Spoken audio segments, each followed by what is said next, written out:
அல்லாஹும்ம ஸல்லி அலா சய்யிதினா முஹம்மதின் வ அலா ஆலி சய்யிதினா முஹம்மதின் முபாரிக் வஸல்லிம் அலைஹி. அஸ்ஸலாமு அலைக்கும் வரஹ்மத்துல்லாஹி வபரகாத்துஹு.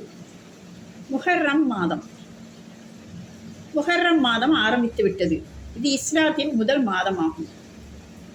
ஒரு தடவை ஹஜ்ரத் உமர் ரலியல்லாஹு அவர்களிடம் ஒரு பத்திரம் வந்தது. அதில் தேதியை குறிப்பிடும் இடத்தில் வெறும் ஷஅபான் என்று எழுதப்பட்டிருந்தது. அதை பார்த்த உமர் ரலியல்லாஹு அவர்கள், இதில் ஷஅபான் என்று மட்டும்தான் எழுதப்பட்டுள்ளது, இது எந்த ஆண்டின் ஷஅபானில் எழுதப்பட்டது என்பதை எப்படி அறிந்து கொள்ள முடியும்? எனவே இதில் ஆண்டையும் குறிப்பிடப்பட வேண்டும். ஆகவே சஹாபாக்களை ஒன்று கூட்டி ஆண்டின் தொடக்கத்தை எதிலிருந்து ஆரம்பிக்கலாம் என்று ஆலோசனை கேட்டார்கள். பல்வேறு நபர்கள் பல்வேறு கருத்துக்களை கூறினார்கள். ஹஜ்ரத் அலி ரலியல்லாஹு அவர்கள், நபி ஸல்லல்லாஹு அலைஹி வஸல்லம் அவர்கள் ஹிஜ்ரத் செய்த நாளிலிருந்து ஆரம்பிக்கலாம் என்று கூறினார்கள். ஏனென்றால் அந்த நிகழ்வு அன்னலார் இணை வைத்தலின் பூமியை விட்டுவிட்டு மதினா முனவ்வராவுக்கு ஹிஜ்ரத் சென்றார்கள்.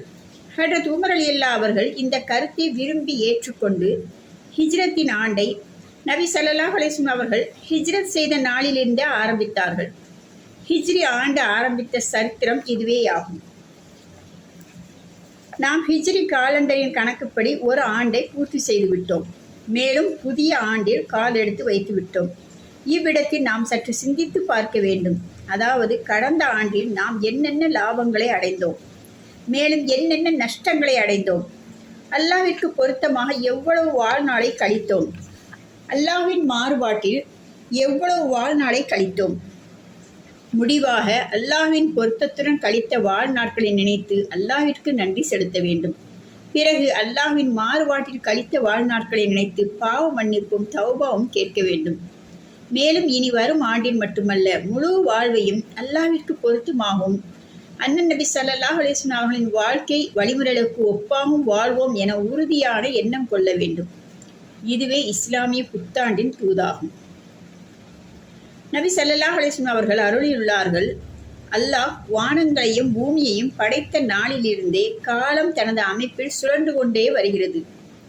ஆண்டில் 12 மாதங்கள் உள்ளன.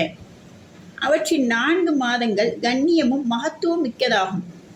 3 மாதங்கள் தொடர்ந்து வருகின்றன, துல்காய்தா, துல்ஹஜ், முஹர்ரம். மேலும் 4ஆம் மாதம் ரஜப் மாதமாகும் என்று கூறினார்கள். ஒருவர் நபி ஸல்லல்லாஹு அலைஹி வஸல்லம் அவர்களிடம் வந்து, யா ரசூலல்லாஹ், நான் ரமலான் மாத நோன்புகள் அல்லாமல் இதர தினங்களிலும் நோன்பு நோக்க நாடினால் எந்த நாட்களில் நோன்பு நோக்கும்படி தாங்கள் எனக்கு வலியுறுத்துவீர்கள் என்று வினவினார். அதற்கு நபி ஸல்லல்லாஹு அலைஹி வஸல்லம் அவர்கள், அப்படி நீர் ரமலான் அல்லாமல் இதர நாட்களில் நோன்பு நோக்க நாடினால் முஹர்ரம் மாதத்தில் நோன்பு நோட்பீராக. ஏனென்றால் இது அல்லாஹ்வின் மாதமாகும். இம்மாதத்தில் ஒரு நாள் இருக்கிறது, அதில் ஒரு சமுதாயத்தின் தௌபா பாவ மன்னிப்பு கோருதல் ஏற்றுக்கொள்ளப்பட்டது. இன்னும் வருங்காலத்திலும் ஒரு சமுதாயத்தின் பாவ மன்னிப்பு கோருதலை ஏற்றுக்கொள்ளப்படும் என்று கூறினார்கள்.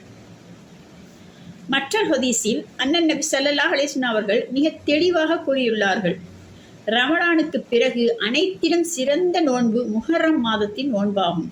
மேலும் ஃபர்லு தொழுகைகளுக்கு பிறகு அனைத்திலும் சிறந்த தொழுகை நள்ளிரவில் தொழப்படும் தஹஜ்ஜுத் தொழுகையாகும் என்று கூறினார்கள்.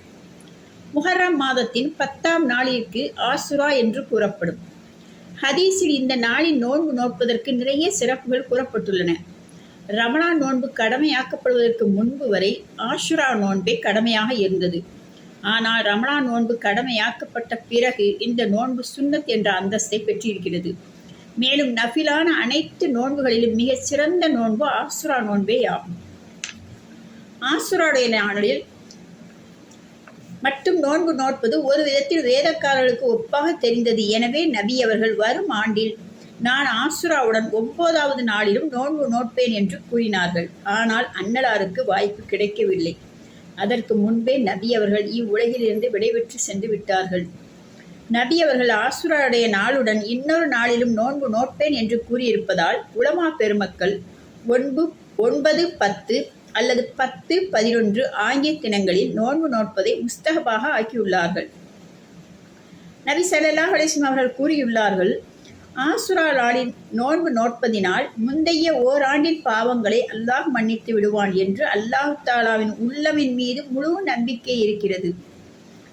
அண்ணன் நபி ஸல்லல்லாஹு அலைஹி வஸல்லம் அவர்களை இந்த நாளின் நோன்பை மிகவும் பேணி வந்துள்ளார்கள்.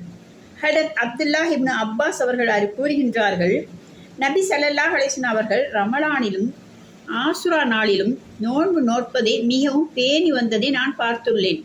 இந்த அளவுக்கு வேறு மகத்துவமிக்க நாளில் அவர்கள் நோன்பு நோட்பதில் பேணிக்கை கொண்டதை நான் பார்க்கவில்லை என்று கூறினார்கள். ஆசுரா தினத்தின் ஒரு சிறப்பு இதுவாகும். அதாவது, எவர் இந்நாளில் தன் மனைவி மக்களின் உணவு குடிப்பில் மனம் திறந்து தாராளமாக செலவு செய்வாரோ அதனுடைய பரக்கத்தால் அவ்வாண்டு முழுக்க அவருடைய இரணத்தில் பரக்கத் உண்டாகும்.